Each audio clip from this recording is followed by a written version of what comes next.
बी ए भाग 3 आणि या बी ए भाग 3मधलं चौथं युनिट आणि चौथ्या युनिटमधलं हे दुसरं चॅप्टर, दारिद्र्य कारणे उपाय. दारिद्र्यालाच गरिबीसुद्धा म्हटले जाते. तर दारिद्र्य म्हणजे काय, त्याची कारणे आणि उपाय काय काय आहेत हे आपल्याला या चॅप्टरमध्ये शिकायचं आहे. सर्वप्रथम दारिद्र्य किंवा गरिबीची व्याख्या काय आहे. अनेक अर्थशास्त्रज्ञांनी या संदर्भातल्या व्याख्या दिलेल्या आहेत. त्यात विशेष करून नाव घ्यावंसं वाटते ते म्हणजे रोंद्री नावाचे शास्त्रज्ञ आहेत. त्यांनी म्हटलं की जे कुटुंब दारिद्र्याच्या स्थितीत असते, ज्यांचे संपूर्ण उत्पन्न न्यूनतम गरजा पूर्ण करण्यास अपूर्ण असते, अशा लोकांना दारिद्र्य किंवा गरिबीत ते लोक आहेत असं म्हटलं आहे. बघा, जे कुटुंब दारिद्र्य स्थितीत असते, ज्यांचे संपूर्ण उत्पन्न न्यूनतम गरजा पूर्ण करण्यास अपूर्ण आहे, म्हणजे ज्या मिनिमम गरजा आहेत त्यासुद्धा त्यांच्याकडून त्या गरजासुद्धा पूर्ण केल्या जाऊ शकत नाहीत, तर अशा अवस्थेला दारिद्र्य किंवा गरिबी म्हटले जाते. दुसरी व्याख्या दिलेली आहे भारतीय नियोजन मंडळांनी. तर भारतीय नियोजन मंडळ यांनी 1962 एक व्याख्या दिलेली आहे. ती अशी होती, किमान मूलभूत गरजा पूर्ण करण्याकरिता आवश्यक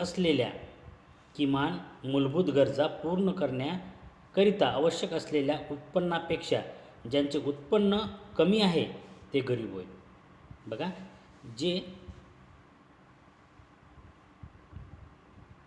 किमान मूलभूत गरजा म्हणजे ज्या मोजक्याच आणि मूलभूत गरजा आहेत त्यासुद्धा पूर्ण करणं ज्यांना शक्य नसते, त्यापेक्षाही त्यांचं उत्पन्न कमी आहे, अशावेळी त्यांना गरीब म्हटल्या जाते. किमान मूलभूत गरजा पूर्ण करण्याकरता आवश्यक असलेले उत्पन्नसुद्धा ज्यांच्याकडे नसते किंवा त्याच्यापेक्षा त्यांचं उत्पन्न कमी असते, अशा अवस्थेला गरिबी म्हटल्या जाते. या भारतातील दारिद्र्याची कारणे काय आहेत. तर भारतातील दारिद्र्याची कारणे पाहत असताना पहिलं आहे वेगाने वाढणारी लोकसंख्या. लोकसंख्या अत्यंत वेगाने वाढत आहे. वेगाने लोकसंख्या वाढत असल्यामुळे या वाढत्या लोकसंख्येला रोजगार उपलब्ध होत नाही. त्यांना रोजगार उपलब्ध न झाल्यामुळे, त्यांना व्यवसाय उपलब्ध न झाल्यामुळे ते गरीब राहतात आणि दारिद्र्यामध्ये भर पडते.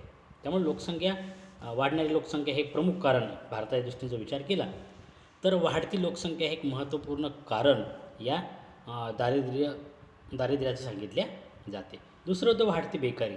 दिवसेंदिवस बेकारीमध्ये वाढ होत आहे, कारण लोकसंख्या वाढत आहे, पाहिजे तेवढ्या रोजगाराच्या सुविधा उपलब्ध होत नाहीत आणि त्यामुळं या दारिद्र्यामध्ये भर पडत चालते. म्हणजे वाढती बेकारी हे सुद्धा एक भारतातील दारिद्र्याचे एक महत्त्वपूर्ण कारण आहे. त्यानंतर आर्थिक प्रेरणेचा अभाव. आर्थिक प्रेरणा, एखादा नवीन व्यवसाय सुरू करायचा असेल, उद्योग सुरू करायचा असेल, एखादा जोडधंदा सुरू करायचा असेल तर आर्थिक प्रेरणा अत्यंत आवश्यक असते. आणि जर या आर्थिक प्रेरणेचा जर अभाव असेल तर तुम्ही नवीन व्यवसाय करू शकत नाही, तुम्ही नवीन संकल्पना राबवू शकत नाहीत. मग या आर्थिक प्रेरणेचा अभाव हे सुद्धा एक दारिद्र्याचे कारण सांगितले जाते. त्यानंतर आर्थिक विषमता. भारतामध्ये जर तुम्ही पाहाल तर खूप मोठी आर्थिक विषमता आहे. काही लोक खूप श्रीमंत आहेत तर काही लोक गरीब आहेत. जो गरीब आहे आणि जो श्रीमंत आहे, दोघांमध्ये खूप मोठी दरी असल्याचं पाहावयास मिळते. म्हणजे खूप मोजके लोक आहेत, कमी लोक आहेत जे जास्त श्रीमंत आहेत, आणि जे जास्त लोक आहेत ते कमी श्रीमंत आहेत. आणि ही आर्थिक विषमता निर्माण झाल्यामुळं जे श्रीमंत आहेत त्यांच्या बऱ्याचशा गरजा पूर्ण झालेल्या असतात, आणि जे गरीब आहेत त्यांच्या गरजा तर अपूर्ण आहेत, पण त्या पूर्ण करण्याचं साधन, पैसा त्यांच्याकडे उपलब्ध नाही. आणि म्हणून यामुळे सुद्धा दारिद्र्यामध्ये त्यांच्या वाढत होत जाते, आणि हे सुद्धा भारतीय दारिद्र्याचे एक महत्त्वपूर्ण कारण सांगितले जाते. त्यानंतर आहे नंबर 5, मागासलेली शेती. भारतामध्ये जी शेती केली जाते ती परंपरागत पद्धतीने मॅक्झिममरित्या केली जाते, आणि परंपरागत पद्धतीने शेती केली जात असल्यामुळं मागास शेती असल्यामुळं त्यांच्या उत्पन्नामध्ये पाहिजे तशी वाढ होत नाही, आणि यांच्या उत्पन्नात पाहिजे तशी वाढ न झाल्यामुळे हे लोक दारिद्र्य राहतात, गरिबीत जीवन जगतात आणि हे सुद्धा एक भारतामध्ये दारिद्र्याचं महत्त्वपूर्ण कारण सांगितल्या जाते, मागासलेली शेती. त्यानंतर नंबर 6 आहे ब्रिटिशांची सत्ता. बघा, जेव्हा ब्रिटिश भारतामध्ये आले त्यांच्यापूर्वी खूप सगळे हस्तउद्योग, हस्तकला, स्वयंरोजगार या देशामध्ये केले जायचे. हातमाग असेल, छोटे छोटे कुटीर उद्योग असतील, लघु उद्योग असतील, गाव पातळीवर मोठ्या प्रमाणावर असल्याचं आपल्याला दिसून येत होतं. पण ब्रिटिश आले, त्यांनी हस्तउद्योग आपला बंद पाडला. जे काही छोटे मोठे व्यावसायिक होते त्यांनीसुद्धा ते या नवीन आलेल्या वस्तूशी स्पर्धा करू शकत नव्हते आणि नवीन वस्तू ह्या स्वस्त आणि चांगल्या दर्जाच्या असल्यामुळं आपल्या देशातील उद्योग बंद पडले आणि जे लोक ते हस्तउद्योग आणि किंवा हस्तकलाचे जे काही साहित्य बनत होते ते सगळे लोक बेकार झाले, दारिद्र्य झाले आणि बेकार झाल्यामुळे त्यांच्या हातचं काम गेलं आणि त्या लोकांनासुद्धा दारिद्र्यामध्ये जीवन जगण्याचं काम पडू लागलं. आणि म्हणून भारतातील दारिद्र्याचं महत्त्वपूर्ण कारण हे सुद्धा सांगितलं जाते की ब्रिटिशांची सत्ता आल्यामुळं बऱ्याचशा लोकांचं हातचं काम गेलं. त्यानंतर दारिद्र्य निर्मूलनासाठी उपाय योजना. ही दारिद्र्य निर्मूलनासाठी काय काय उपाययोजना केल्या जातात. त्यातलं पहिलं होतं दारिद्र्य निर्मूलनासाठी सुचवले जाणारे उपाय, की कोणकोणते उपाय सुचवले जातात. त्यातलं पहिलं होतं रोजगारीत वाढ. जर रोजगारीत वाढ केली तर निश्चितच या दारिद्र्यापासून सुटका मिळू शकते. यासाठी सगळ्या लोकांना त्यांच्या हाताला काम असणे आवश्यक आहे. त्यांच्या हाताला जर काम असेल तर ते त्यांना रोजगार मिळून त्यांच्या हाती उत्पन्न येईल, पैसा येईल आणि ते या दारिद्र्य रेषेच्या वर जातील किंवा दारिद्र्य निर्मूलनासाठी मदत होईल. त्यानंतर शिक्षण पद्धती सुधारणा. ज्या काही शिक्षण पद्धती आहेत, अनेक लोक असे आपण पाहतो की जे शिकूनसुद्धा त्यांना काम मिळत नाही. मग अशा वेळी या शिकलेल्या तरुणांना किंवा शिक्षण पद्धतीचं असे बदल करायचे की व्यवसायविमुख जर शिक्षण या लोकांना देता आलं, विद्यार्थ्यांना जर देता आलं तर भविष्यात ते लोक चांगला व्यवसाय करू शकतील. आणि म्हणून शिक्षण पद्धतीचं सुधारणा करणे ही एक उपाययोजना सांगितली जाते. त्यानंतर नंबर 3 लोकांच्या कार्यक्षमतेत वाढ. दारिद्र्य निर्मूलनासाठी लोकांच्या कार्यक्षमतेत वाढ होणं अत्यंत आवश्यक आहे. पण बरेचसे लोक असे असतात की त्यांची कार्यक्षमता खूप कमी असते, पण यांची कार्यक्षमता वाढून कार्यक्षमता जर वाढली तर यांच्या व्यवसायात वाढ होणार आहे, यांच्या हातात येणारं उत्पन्न हे वाढणार आहे. आणि म्हणून लोकांच्या कार्यक्षमतेत वाढ करणे ही सुद्धा एक उपाययोजना सांगितली जाते.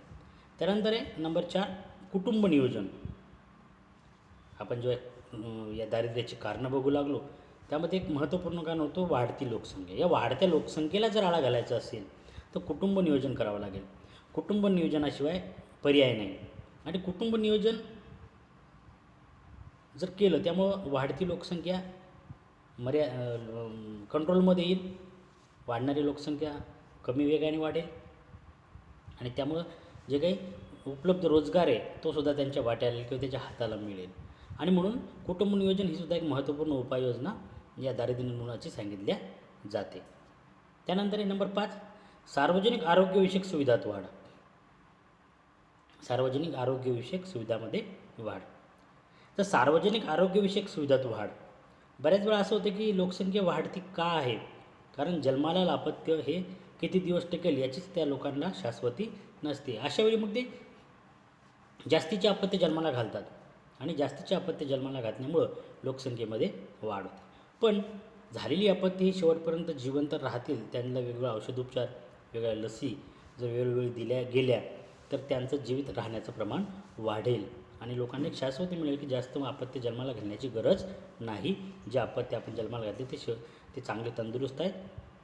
आणि हे जर त्यांच्या मनात तुम्हाला रुजवायचं असेल तर तुम्हाला सार्वजनिक आरोग्यविषयक सुविधामध्ये वाढ करावी लागेल आणि आपोआप त्यामुळे लोकसंख्या नियंत्रण होईल आणि या दारिद्र्यापासून आपली सुटका होऊ शकते. ही सुद्धा एक उपाययोजना सांगितली जाते.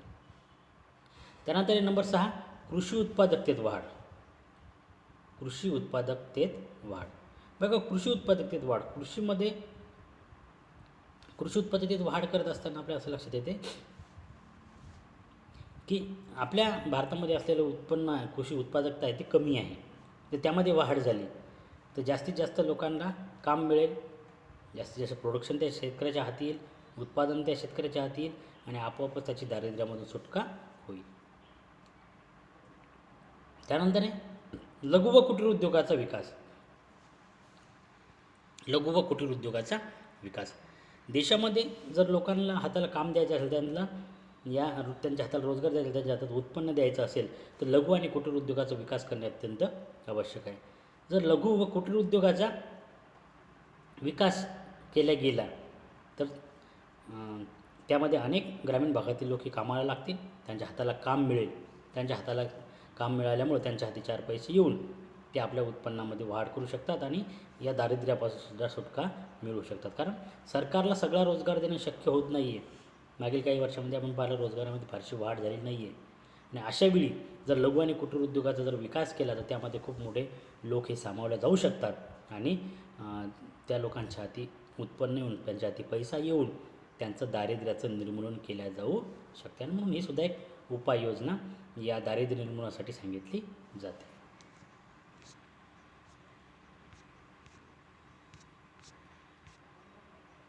त्यानंतर आहे दारिद्र्य निर्मूलनासाठी सरकारी प्रयत्न. सरकारने कोणकोणते प्रयत्न केलेले आहेत? सरकारचे प्रयत्न पहिला आहे रोजगार वाढून दारिद्र्य निर्मूलनाचे प्रयत्न. सरकार दरवर्षीला घोषणा करत असते की रोजगारीमध्ये वाढ केली गेली पाहिजे आणि वाढीसाठी ते प्रयत्नसुद्धा करतात. पण रोजगार वाढून दारिद्र्य निर्मूलनाचे प्रयत्न सरकार सतत करत असते. त्यांच्या हाताला किती यश येते तो वेगळा विषय आहे, पण यांच्याकडून प्रयत्न हे सतत केले जातात जेणेकरून रोजगारीमध्ये वाढून लोकांच्या हाती पैसा येईल आणि आपोआपच्या दारिद्र्याचं निर्मूलन करता येईल. तर नंबर 2 आहे सामाजिक सहाय्य देऊन दारिद्र्य निर्मूलनाचे प्रयत्न. त्यांना सहाय्य देणे, आर्थिक असेल, सामाजिकदृष्ट्या असेल, यांना मदत करून त्यांच्या त्या दारिद्र्यातून त्याची सुटका केल्या जाऊ शकते. त्याच्याही अनेक स्कीम आहेत, योजना आहेत. त्यातले पहिलं होतं राष्ट्रीय वृद्धापकाळ वेतन योजना. वृद्ध व्यक्तींना राष्ट्रीय वृद्धापकाळ वेतन योजनेच्या अंतर्गत त्यांना काही वेतन देणे, त्यांचं पेन्शन सुरू करणे आणि त्यामुळे त्या लोकांना एक आत्मनिर्भर होऊन या दारिद्र्यापासून त्याची स्वतःची सुटका केल्या जाऊ शकते. त्यानंतर राष्ट्रीय कुटुंब लाभ योजना. राष्ट्रीय कुटुंब लाभ योजना ही काही राष्ट्रीय लेवलला कुटुंब लाभ योजना नावाची योजना लागू केली जाते, ज्यामधून अनेक लोकांना फायदा होऊन या त्यांना आर्थिक सोर्सेस त्यांच्याकडे उपलब्ध होतात. त्यांच्याकडे आर्थिक सोर्सेससोबतच या कुटुंब नियोजन, कुटुंब लाभ यासारख्या अनेक गोष्टी ते यामधून मिळू शकतात. जसं की एखाद्या गरीब कुटुंबातील व्यक्तीचा मृत्यू झाल्यास त्या व्यक्तीला कुटुंबाला मदत देणारी योजना, तिच्या अंतर्गत मृत्यू झालेल्या किंवा अपघात झालेल्यांना 10,000, नैसर्गिक कारणाने मृत्यू झाल्यास 5,000 अशा प्रकारचे पैसे देऊन 4.5 लाख कुटुंबाला लाभ मिळेल असा अंदाज व्यक्त केला जात होता. आणि म्हणून दरवर्षी 4,50,000 लोकांना या योजनेचा लाभ मिळवून देण्याचा प्रयत्न या राष्ट्रीय कुटुंब लाभ योजनेपासून केला जातो. त्यानंतर होतं राष्ट्रीय प्रसूती लाभ योजना. या योजनेप्रमाणे प्रत्येक गर्भवती स्त्रीला 2 जिवंत अपत्याचा जन्मानंतर प्रत्येकी 300 रुपये प्रसूती लाभ देण्याची व्यवस्था करण्यात आली. ज्यांना 2 जिवंत अपत्य आहेत अशा स्त्रियांना प्रत्येकी 300 रुपये प्रसूती लाभ देण्याची ही व्यवस्था करण्यात आली होती. अशा प्रकारच्या सरकारीसुद्धा मोठे प्रयत्न झालेले आहेत की जेणेकरून या दारिद्र्यापासून या लोकांची सुटका होईल. आता दारिद्र्य निर्मूलनाच्या सरकारी उपाययोजना कार्यक्रमाचे मूल्यमापन, की ह्या योजना खरंच लोकांपर्यंत गेल्यात का, लोकांपर्यंत पोहोचल्यात का. त्यातलं पहिलं होतं जे कुटुंब निवडण्यात आले त्यात राष्ट्रीय दृष्टिकोन समोर ठेवून निवडण्यात आलेले नाहीत. म्हणजे विशिष्ट भागातले लोक जर त्यामध्ये घ्यायचे असेल तर तेवढ्याच भागातले लोक त्यामध्ये घेण्यात आले आणि त्यामुळं त्याचा फारसा लाभ संपूर्ण देशाला झालेला दिसून येत नाही. दुसरे अपंगाची उपेक्षा करण्यात आली. आणि अनेक जे अंध आहेत, पायानं ज्यांना अपंगत्व आलेले आहेत अशांची उपेक्षा या योजनामध्ये दिसून येते. त्यांच्यापर्यंत तो लाभ खऱ्या अर्थानं पोहोचल्या जात नाही. हे सुद्धा या सरकारी प्रयत्नांचं अपयश यामध्ये आपण सांगितले जाते. त्यानंतर नंबर 3 होतं समाजामध्ये जे की प्रतिकूल वातावरण आहे त्याकडे दुर्लक्ष करण्यात आले. बघा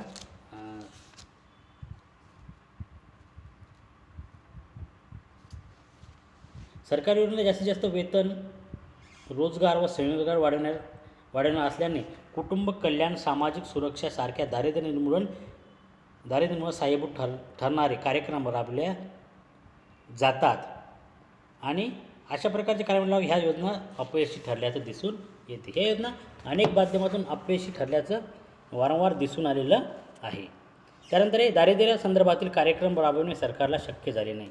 अनेक प्रकारचे दारिद्र्य निर्मूलनासंदर्भातले कार्यक्रम होते, योजना होत्या, पण ह्या सरकार प्रत्यक्षपणे राबवू शकलेला नाही.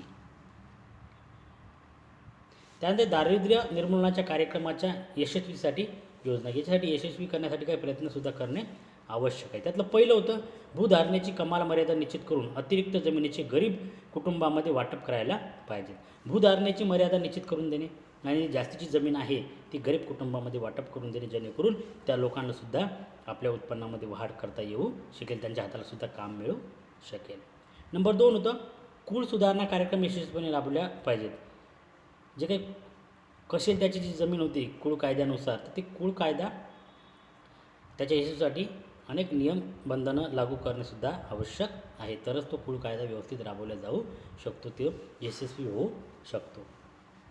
त्यानंतर नंबर 3 आहे कृषी आधारित उद्योगाचा विकास करणे. जे कृषी आधारित उद्योग आहेत, कुक्कुटपालन आहे, शेळीपालन आहे, ह्या कृषी आधारित जे काही उद्योग आहेत किंवा प्रक्रिया काही छोटे मोठे उद्योग आहेत, याच्या विकासासाठी सुद्धा भर देणं अत्यंत आवश्यक आहे. त्यानंतर नंबर 4 होतं पडीक जमीन उपयोगात आणून पाणी पुरवठ्याची व्यवस्था करणे. जी पडीक जमीन आहे, ही पडीक जमीन उपयोगात आणि शेतीच्या कामासाठी तयार करणे आणि त्या ठिकाणी पाणी पुरवठ्याची सोय करून त्या जमिनीमधून चांगलं पीक काढण्याचा प्रयत्न करणे, हे सुद्धा दारिद्र्य निर्मूलनासाठी एक उपाययोजना सांगितली जाते. त्यानंतर नंबर 5 दारिद्र्य रेषेखाली जाणाऱ्या कुटुंबाचा किमान गरजा पूर्ण केल्या पाहिजेत. जे दारिद्र्य रेषेच्या खालचे कुटुंब आहेत त्यांच्या किमान गरजा तरी पूर्ण केल्या पाहिजेत, जेणेकरून ते या दारिद्र्य निर्मूलनाच्या माध्यमातून ते आपलं निर्धनता कमी करू शकतील किंवा आपल्या उत्पन्नाचे सोर्सेस ते लोक वाढवू शकतील. त्यानंतर होतं नंबर 6 ग्रामीण भागात विकास केंद्रे स्थापन करण्यात यावी.